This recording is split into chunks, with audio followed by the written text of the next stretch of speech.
Hey, I'm Steven, and today let's talk about traitors.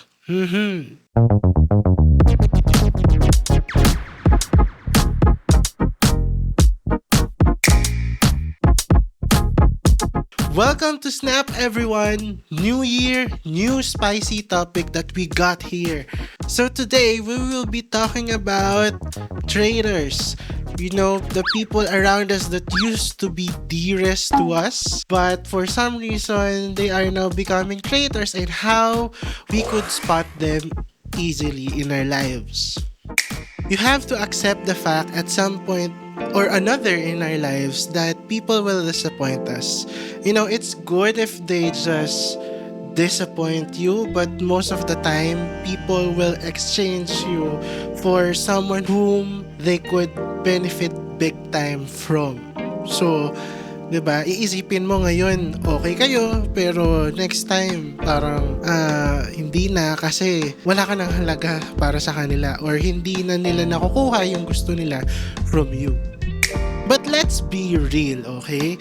Being betrayed by your best friend is one of the most painful and biggest things that could be etched forever in your heart. You know, it becomes so etched in our minds and our hearts that it's so hard to move forward from what happened or from that kind of betrayal, whatever it may be, no? So it's really hard to move forward when something like that happens. But did you know that betrayal sometimes could be a good thing that can happen in our lives? You may ask why and how, or maybe you don't believe me, but believe me. It can be sometimes a good thing that betrayal happens. Here's how. You become more self-aware of what you share with other people. You don't just overshare, you don't just trust right away. You have that limitation. Sometimes we overshare, diba, to someone, and we see we see people as trustworthy immediately, but we don't realize that there are certain levels of trust, and there are also certain levels of things that we can share with people. Not all the things that happen in our lives we should share. And also, another good thing that betrayal gives us is your friends list is once more filtered. Diba? In Facebook, we could have so much people in our friends list. Diba? Some people have 3,000 friends, but really, how many of those 3,000 friends do you talk to on a certain day? Or on a certain vulnerable night that you share your heartache with, diba? Hindi naman lahat ng 3,000 na yun binobroadcast mo yung buhay sa kanila eh. But there are really select people that you learn to open up to. Those people who have proven their loyalty to you, and you as well, you're loyal to them.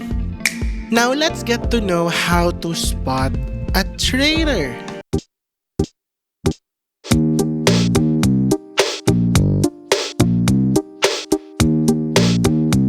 Number 1, backstabbing spree. Oh no.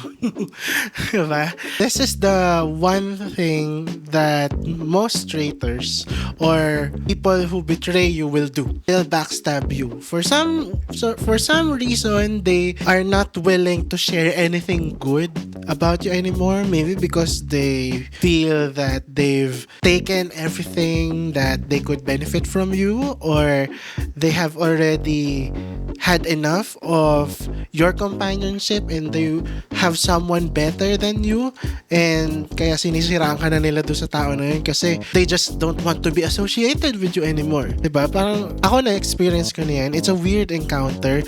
Just because ayaw mo nang ma-associate with me ngayon, sisiraan mo na ako sa ibang tao. Diba? Parang wow. Where's the logic of that? Number 2, they want to play hide.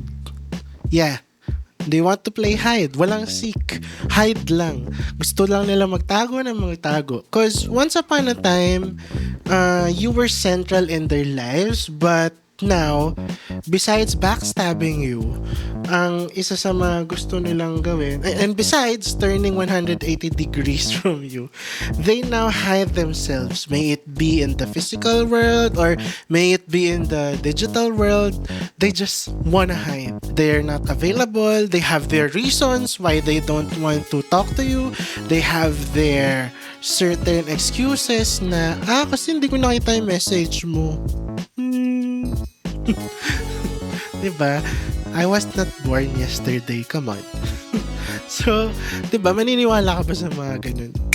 Number 3, cheaters and idea stealers. Believe it or not, traitors, believe it or not, traitors are people who want to copy you, or mainly the reason why they betrayed you is they want to have what you have. Maybe they joined you in the first place because they think na they would benefit something from you and they can get ideas from you. And then eventually, nung nagets na nila, they'll do it on their own. May ganong minsang reason behind why people betray other people.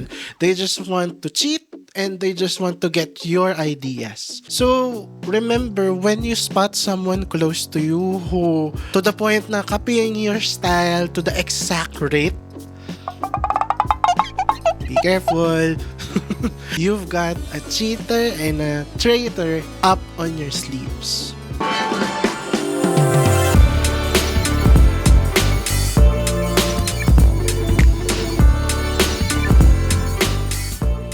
So what do we learn from all of this? Okay, medyo mabigat yung topic. Medyo mabilis lang rin natin siyang dinaanan. Pero what else could we say about traitors? You know, when someone has already betrayed you, parang that's it diba? Wala ka nang magagawa. There's nothing additional that you can really do but move forward from that kind of friendship and really learn how to find other people to trust again. So kumbaga, ikaw back to zero ka and you find other people whom you can bond with and trust your stories with again. So there's really nothing else to do once you spot a traitor. So I mean, that's the whole topic in itself. But you know, we want to learn something from every episode of Snap that we have. So, true relationships, always remember na true relationships, they will always exist with respect and courtesy. Okay, huhugot tayo sa top 3 natin ng learning natin. Diba? One can be inspired by the other without stealing ideas. Correct? Correct. Comment down below if you agree. One shouldn't be hiding if they believe they're doing the right thing. Correct? Okay. Comment down below again if you agree. And lastly, one can share their opinions about another without becoming a hater. You know, siguro sa tatlo na lesson na hinugot natin from our top 3 sa while ago, yung last yung mag-agree ako mostly is yung pwede ka naman mag-share ng opinion mo di ba? Pwede mo namang ilabas kung may sama ka ng loob about your friend. Pero parang it's unnecessary to really cause a big division, to say that this person was like this even though it was not true.